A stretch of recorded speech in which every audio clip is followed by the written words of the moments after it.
Right, this is the teleological, but we're doing it a different way now. Okay, teleological argument then.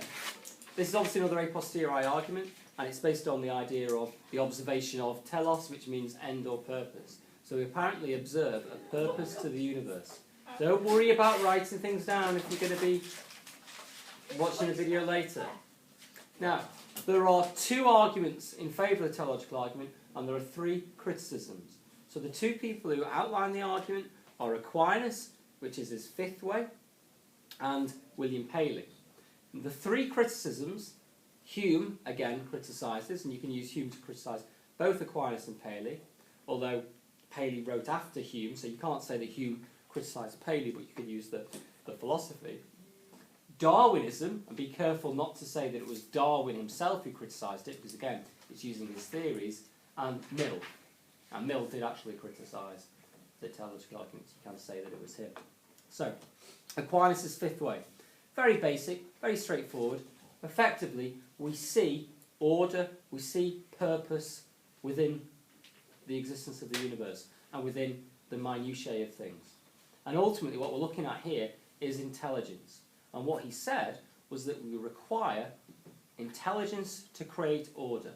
Within all things, we see order. And what he said here is that we have best purpose. That's really important. He looked at the world and he said that they operated in a way that it nearly always acted in best purpose. And because of this, he stated that it required an intelligence to impose this order. Because without the order, it wouldn't be working to best purpose. And that intelligence ultimately is God. Now, one of the examples that Aquinas used, the same way that everyone else uses, is things like the human eye. Now, the human eye is intricate, it's complicated, but it works to best purpose. And it can't just be done by accident, it must be done through design. Now, at the moment when we're talking about design, but Aquinas, although we want you to focus on intelligence and focus on purpose, you can still ultimately say that it's been designed. Moving on to Paley. Well, obviously with Paley you need to know about the analogy of the watch. Now, with the analogy of the watch, effectively what Paley's saying is, we walk across a heath. Imagine that you've never come across a watch before. Firstly, you come across a stone. Well, you're just going to imagine it's always laying there.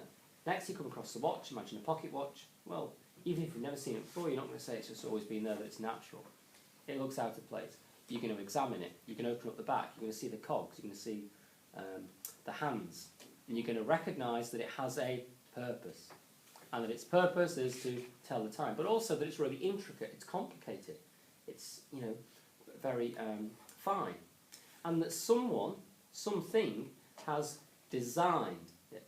And intelligence has designed it to fill a particular purpose, to tell the time. And obviously in the analogy, the watch is the universe, because from that we can surmise if the watch has a watchmaker, then obviously the world has a maker, and this is God. Now, Paley used many other examples as well. His book's called Dialogues Concerning Natural Religion, where he gives us the arguments. And in this book, he uses examples again of the eye, but also the fin of the fish, and lots of other different examples, mainly from nature, but not always from nature, as we can see with the analogy of the watch. But we also know two different versions, design qua purpose and design qua regularity. Because at the moment we've mainly been focusing on the purpose, the idea that we can see individual things that have a purpose that requires an intelligence. But he also said that there are things which require order and regularity. So he gave the example of the solar system, the fact that the planets are all moving around the sun and not hitting each other, the fact that we are just close enough and not too far away from the sun to either be the right temperature and not burn up or freeze. So there seems to be an order, there seems to be a regularity of the seasons, a regularity of the fact that we produce carbon dioxide, breathe in oxygen, and it's vice versa for vegetation. And this requires a God. Now, Hume's criticism. Hume's criticism of teleological arguments are contained in a book where he had effectively a conversation with three scholars. It's three people. And in that, he presents his version of the teleological argument. And it's quite a good argument. And in it, he makes it of a machine. And he says, well, let's look at the machine and all the different component parts. It's very intricate, it's very developed, it has a purpose, it makes something. Well, therefore, it must have a designer. And that's correct, isn't it? The machine must have a designer. And then he criticises that. And what he says is, well, obviously, the analogy is unsound, an unsound analogy. And by that, he's obviously using it to criticise the analogy of the watch as well. Because, obviously, a machine, a watch, is obviously man-made, it's mechanical, it's not natural. So, we shouldn't be doing that, it's not appropriate. But he also uses examples of things like the house, and a house requiring a designer, an architect. And using this analogy, he says, well, why are we going to say that there must be one God? Why not a team of gods? In the same way that we've got an architect, we've got a bricklayer, we've got a chipper, we've got an electrician. Maybe we'd have different gods to create the world. Why are we just going to say one? And the second thing he says with here is, again, about the correlation, not causation. Ultimately, we could be having different... we could think that it requires a designer, but maybe it doesn't. Maybe it just goes on forever. Blah, blah, blah, blah. Moving on. Darwinism. Darwinism effectively says that through the theory of evolution, that we know that the world hasn't been designed, that it's actually just an accident because of natural selection. Oh, I didn't tell you Hume's the Epicurean thesis, did I? Skip back, sorry. Hume, Epicurean thesis, and you'll listen to this stuff.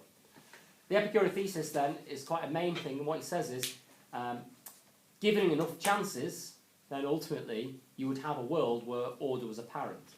Because if order wasn't apparent, we wouldn't be here to wonder why order wasn't apparent. And we could be the 100th, billionth universe that started, and all the rest of them maybe only lasted 5 seconds, 1 second, 100 million years, and this is the one where order was apparent, where life could begin. And the modern version of that is an infinite number of typewriters, an infinite number of monkeys, and you'd have Shakespeare. There is only so many different possibilities. So it might seem like a 1 in a billion, but we've got 1 in a billion chances of the universe taking place. Get back to Darwinism, evolution. And evolution mainly answers the question. The giraffe could be used by Paley, could be used by Aquinas to say how obviously it's been designed by God to reach the branches of the tree.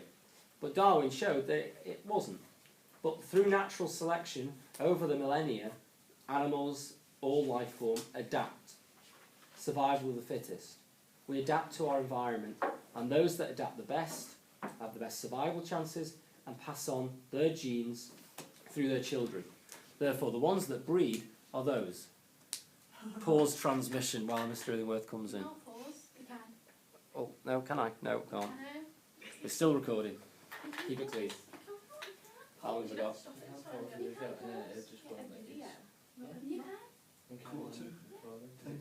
Yeah, what's the time now?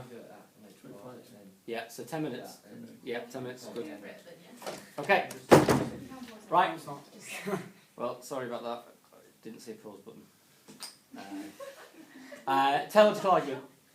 Darwinism.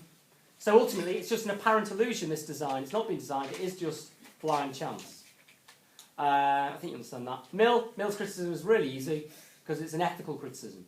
What he's saying is, look, your reasoning might be right, but theologically, if God is the designer, then therefore he's responsible for natural evil. He's responsible for this horrible world in which we live in. And how can we believe in that type of God? That God is unworthy of worship. It's not a problem for cosmological, but it is a problem for theological. Pardon? Why is it not for cosmological? Because with the cosmological, it's just more the fact that existence, but with design, it's the idea that he's meant for this to happen. So either he's not omnipotent or he's not benevolent. Okay?